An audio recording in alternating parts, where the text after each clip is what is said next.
자, 다음으로 볼 내용은 경험자와 기억자입니다. 경험자는 실제로 내가 하는 경험, 기억자는 내가 기억하는 것입니다. 한 가지 실험을 해보죠. 실험자들은 모두 두 차례의 실험을 합니다. 먼저 1분 동안 차가운 온도의 물에 손을 담그게 했고 1분 뒤 그 손을 빼게 했습니다. 그리고 따뜻한 수건을 줬죠. 그리고 이어서 똑같이 1분간 차가운 물에 손을 담그게 했습니다. 근데 이번에는 1분 뒤에 손을 빼라고 하지 않고 그 물통에 약간 따뜻한 물이 들어가도록 밸브를 열었습니다. 물의 온도가 약 30초 동안 한 1도 정도 올라갈 정도로 따뜻한 물을 넣어준 거죠. 이 두 차례의 실험을 한 후 실험자들에게 어떤 실험을 다시 하고 싶은지 물었습니다. 그러면 실험자들은 당연히 덜 고통스럽다고 생각한 실험을 선택하겠죠. 어떤 걸 선택했을까요? 어떤 걸 더 덜 고통스럽다고 느꼈을까요? 실험자들이. 놀랍게도 80%가 후자를 선택했습니다. 더 긴 고통을 선택한 거죠. 첫 번째 실험은 1분 동안 차가운 물에 담그는 거였고 두 번째는 1분 30초 동안 차가운 물에 담그는 거였죠. 왜 뒤에 걸 선택했을까요? 사람들은 평균적인 경험보다 마지막 또는 가장 인상적이었던 것을 기억하기 때문입니다. 첫 번째 실험에서는 1분 내내 고통스러웠고 두 번째 실험에서는 1분간 고통스러웠지만 뒤에 들어온 약간의 따뜻한 물 덕분에 전체의 기억이 좋아진 거죠. 놀랍게도 사람들은 30초간의 불필요한 고통을 감수할 의사를 보였습니다. 이 사람들이 뭐 피학적 성향이 있어서 그런 건 아니죠, 당연히. 이 사람들한테 그냥 단순하게 90초와 60초 중 어떤 걸 고르겠냐고 하면 당연히 60초를 고를 겁니다. 근데 이 사람들은 그렇게 생각하지 않고 머릿속에 고통스러웠던 장면을 떠올리기 때문에 고통스러웠던 이미지만 떠올리기 때문에 90초를 선택한 거죠. 뒤에 따뜻한 물이 나왔다는 그 기억 때문에. 자, 이번 다른 실험으로 한번 이야기를 해볼까요? 이제 음악을 듣고 있다고 해봅시다. 한 30분 동안 음악 감상을 잘 했습니다. 음악 감상을 잘 했는데 근데 마지막에 LP판에 문제가 있었는지 찢어진 소리가 들렸고 이 고막을 때렸다고 해보죠. 그러면 이렇게 말하겠죠. 마지막에 나쁜 소리 때문에 음악 감상을 망쳤군. 하지만 실제로 음악 감상은 망치지 않았습니다. 우리는 그렇게 기억을 할 뿐이죠. 30분 동안 우리는 음악을 잘 들었습니다. 마지막 그 단 몇 초의 찢어진 소리 때문에 전체 기억을 망친 것 뿐이죠. 30분 동안 들었던 음악 감상의 경험은 경험자가 경험한 겁니다. 기억자가 기억하는 것은 마지막에 찢어진 소리입니다. 경험자란 우리가 실제로 했던 경험입니다. 기억자는 그 경험 중에 우리가 기억하는 거죠. 실제 경험은 망가지지 않았지만 우리는 망가졌다고 기억을 하는 것뿐입니다. 이런 경험과 기억 사이의 혼동은 인지적 착각이죠. 이런 혼동 때문에, 이런 기억자와 경험자의 혼동 때문에 과거 경험이 엉망이었다고 믿게 되죠. 경험자는 기억력이 낮기 때문에 목소리를 내지 못합니다. 사실은 나쁜 경험이 아니었어 라고 말을 못하는 거죠. 반면에 기억자는 기억을 하고 있기 때문에 목소리가 큽니다. 즉 우리는 경험자보다 기억자를 더 중요하게 생각합니다. 당연히 그럴 수밖에 없겠죠. 한때 이런 질문이 유행을 한 적이 있었죠. 5억 년 버튼. 이 버튼을 누르면은 어떤 장소로 이동을 해서 아무것도 없는 곳에서 5억 년을 보내야 됩니다. 이 버튼을 누르면. 그리고 5억 년이 지나서 돌아오면 1000만 원을 받습니다. 근데 돌아오고 나서는 이 5억 년 동안 다른 곳에서 지냈다는 사실을 잊어버립니다. 이 버튼을 누르시겠습니까? 이런 질문이죠. 한때 유행을 했던 그런 질문입니다. 이 버튼을 누르시겠습니까? 자, 이게 앞서 말했던 그 경험자와 기억자입니다. 이건 기억자죠. 이건 경험자입니다. 경험자는 5억 년 동안 고통스러운 시간을 보내야 됩니다. 근데 기억자는 이 5억 년을 기억하지 못합니다. 기억하는 건 1000만 원 뿐이죠. 5억 년을 기억 못하니까 보통 누른다고들 얘기를 많이 합니다. 기억나는 건 1000만 원밖에 없으니까요. 다르게 한번 질문을 해보겠습니다. 실험을 위해서 의식을 유지한 상태에서 고통스러운 수술을 해야 된다고 해보죠. 당신은 고통을 못 이겨서 수술을 멈춰달라고 소리를 지르고 난동을 부리지만 수술이 끝나면은 어떤 약을 먹고 이 수술에 대한 기억을 전혀 하지 못합니다. 이 말을 들으면은 어떤 기분이 드시나요? 위안이 될 수도 있겠죠. 사람들은 버튼을 누르고 1000만 원을 받겠다고 합니다. 그리고 사람들은 이 이야기를 듣고 기억이 나지 않으니 조금 위안이 된다고 말을 합니다. 대부분의 사람들은 자신이 경험자가 느끼는 고통에 놀라울 만큼 무관심합니다. 어떤 사람은 아예 전혀 신경을 쓰지도 않죠. 버튼을 연달아서 그냥 계속 누른다고 하는 사람도 있습니다. 경험자가 느끼는 고통을 전혀 신경 쓰지 않는 거죠. 연민을 느끼긴 하지만은 다른 사람이 받는 고통보다는 연민을 덜 느낍니다. 이 말이 뭘 의미할까요? 이상하게 들릴지 모르겠지만 나의 경험자가 느끼는 고통을 나의 기억자는 다른 사람만도 못하게 취급을 합니다. 우리는 경험자가 느끼는 고통을 다른 사람의 느끼는 고통만도 못하게 평가할 때가 많습니다. 낯선 사람 취급을 하는 거죠. 우리가 경험자를 무시하는 아주 쉽게 볼 수 있는 장면은 그런 거죠. 콘서트장에서 사람들이 전부 다 콘서트를 눈으로 보는 게 아니라 동영상을 찍는다든지 사진을 찍고 있는 모습, 전부 다 카메라 들고 스마트폰 카메라 들고 촬영만 하고 있는 모습, 그런 모습 많이 보셨을 겁니다.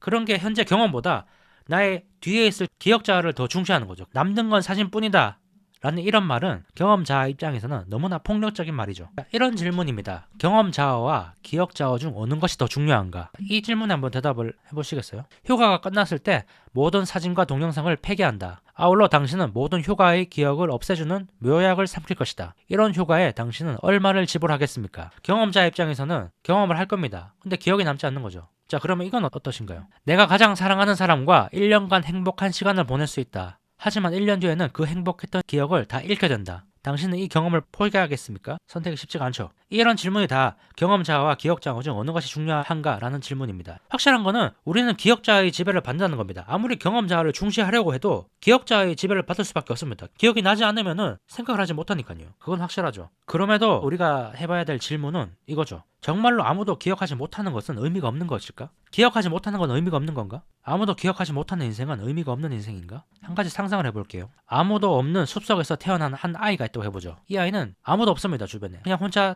어떻게 태어나서 이 동물들과 지내고 과일을 따먹고 계곡물을 마시고 별을 보면서 이렇게 행복하게 숲속에서 지내다가 죽었습니다. 아무도 이 아이를 기억하지 못합니다. 그럼 과연 이 아이의 인생은 아무 의미가 없는 인생일까요? 아무도 알아주지 않으면 아무런 의미가 없는 걸까요? 그렇지 않죠. 아무도 몰라준다고 해서 의미가 없는 건 아닙니다. 내가 기억을 못한다고 해서 의미 없는 게 아닙니다. 기억할 거리가 많다고 해서 훌륭한 인생도 아니고 기억할 거리가 없다고 해서 암울한 인생도 아닙니다. 만약에 지난 1년간 뭘 했습니까? 라는 질문에 선뜻 기억나는 게 없다 하더라도 그 지난 1년이 아무 의미가 없는 건 아닙니다.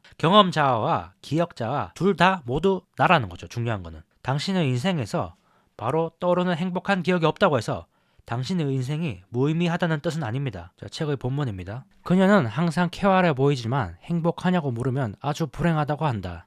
질문을 받을 때마다 최근 이혼한 기억을 떠올리는 것 같다. 당신은 전적으로 기억자의 관점에서 결혼 실패를 생각하고 있다. 이혼은 마지막에 긁히는 교양 것과도 같다. 결혼이 엉망으로 끝났다고 해서 결혼 생활이 항상 나빴던 것은 아니다. 당신은 휴가 내내 기억할 만한 거리를 만드는 데에만 열을 올리는 것 같다. 기억에 별 도움은 되지 않더라도 카메라를 치우고 그 순간을 즐기는 게 더 좋을지 모른다. 그녀는 알츠하이머 환자이다. 그녀는 더 이상 자기 인생의 이야기를 유지하지 못하지만 그녀의 경험자아는 여전히 아름다움과 상냥함에 민감하다. 이 질문, 경험자와 기억자 중 어느 것이 더 중요한가? 이 질문은 사실 오랫동안 철학자들이 고민했던 문제입니다. 마지막 순간들로 전체 이상을 평가한다든지 어떤 인생이 더 바람직한지 결정할 때 지속 시간의 무게를 두지 않는 것은 옳지 않습니다. 평생 행복하게 살다가 마지막에 어떤 안 좋은 일이 있더라도 그 인생의 전체가 안 좋다고 평가하는 건 옳지 않다는 거죠. 기억자의 관점이 항상 옳은 것이 아니라는 사실을 잊어서는 안 됩니다. 그렇다고 기억자를 무시하라는 것도 아닙니다. 말했다시피 두 자아 모두 나입니다. 균형을 맞추는 게 중요하죠. 정리를 한번 해볼까요? 오늘 영상에서 두 가지 자아에 대해서 알아봤죠. 제일 처음에는 시스템 1과 시스템 2에 대해서 알아봤고 그 다음에 합리적인 인간과 비합리적인 인간, 마지막으로 경험자와 기억자. 시스템 1은 빠르게 대응이 가능하고 직관력을 만듭니다. 하지만 선입견을 만들고 오류에 빠지게 하죠. 반면에 시스템 2는 그런 1의 행동을 통제하지만 게으릅니다. 합리적이지만 게으르죠. 두 번째는 쉽게 말하면 이코는 합리적인 인간이고 인간은 비합리적인 인간입니다. 이 책에서 말하는 사람들은 인간입니다. 비합리적인 사람이죠.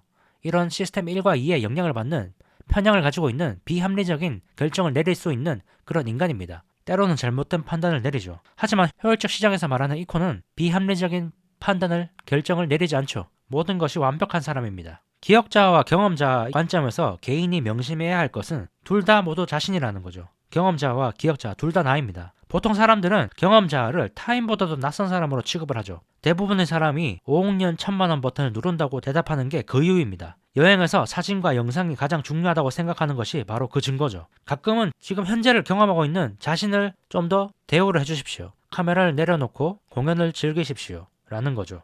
영상 초반에 말했다시피 이 책이 나오기 전 주류 경제학은 밀턴 프리드먼으로 대표되는 시카고 학파의 효율적 시장 이론입니다. 시장은 효율적이어서 오류가 없다는 거죠. 효율적 시장 이론에 사는 사람은 합리적입니다. 그런 사람을 이콘이라고 부르죠. 반면에 행동경제학 세상에 사는 사람은 인간이라고 부릅니다. 이 인간은 실수를 저지르고 오류를 만들죠. 이콘과 인간은 서로 다릅니다. 이 생각에 관한 생각이란 책이 나오고 행동경제학이 대두되기 전에는 효율적 시장 이론이 대세였죠. 이 효율적 시장 이론에 따르면 사람들은 모두 스스로 이익에 맞는 합리적인 결정을 합니다.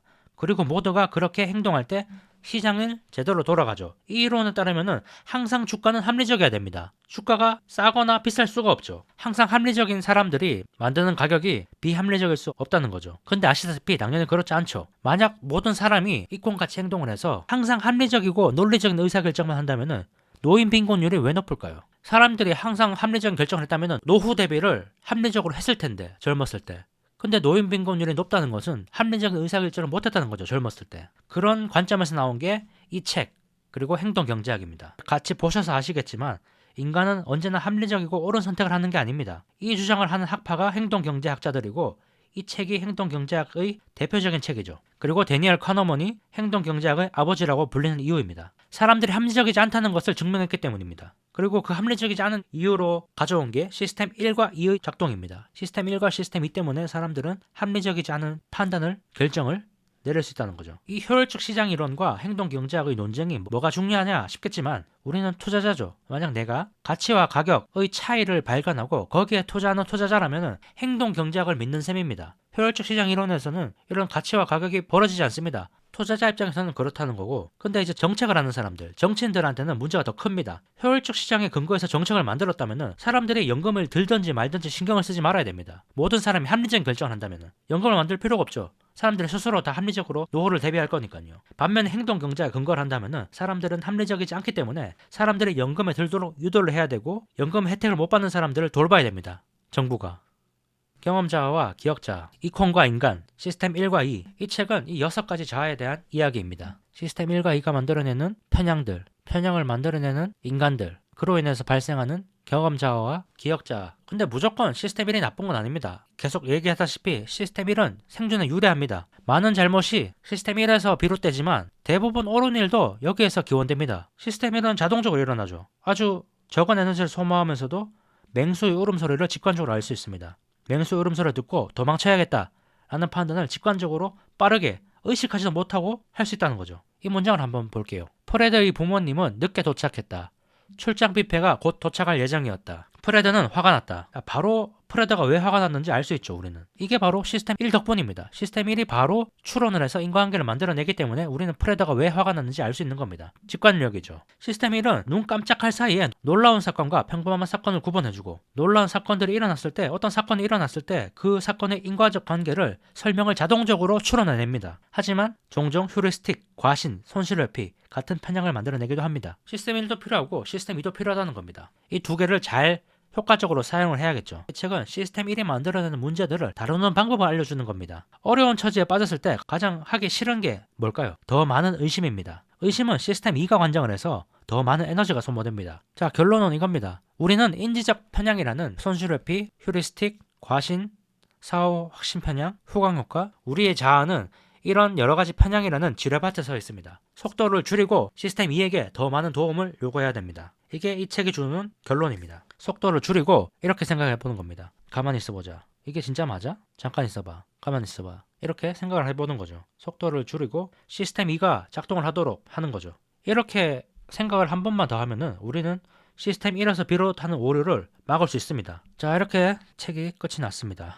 책이 아주 두껍죠. 좀 필요 이상으로 두껍습니다. 실험적인 내용들이 많아서 좀 지루한 부분도 있고 또 흥미로운 부분도 있습니다. 근데 핵심은 간단하죠. 시스템 1과 시스템 2가 만들어내는 편향들입니다. 두꺼워서 손이 선뜻 안 나가지만 책의 표현에 따르면 모든 문장을 다 시스템 2를 켜둔 상태에서 읽을 필요는 없습니다. 실험을 말하는 부분에서는 좀 빨리빨리 읽고 넘어가고 결론을 보고 해도 전체 맥락을 이해하는 데는 문제가 없었습니다. 그래서 한 번쯤 읽어보시길 추천을 드립니다. 한번 읽어두면 도움이 될 책인 게 분명합니다. 사기도 확실히 덜 당하게 될 것이고 내가 어떤 결정을 내릴 때 한 번 더 숙고를 하고 재고를 하게 될 겁니다. 개인적으로는 심리학을 공부를 해보고 싶다는 생각이 들 정도로 재미가 있었습니다. 이 영상으로 좀 더 도움이 되셨으면 좋겠네요. 자, 그럼 오늘 영상은 여기서 마치겠습니다. 영상이 도움이 되셨다면 구독과 좋아요 부탁드립니다. 구독과 좋아요는 영상 제작에 많은 힘이 됩니다. 자, 그럼 저는 다음 영상에서 다른 책으로 찾아오겠습니다. 감사합니다.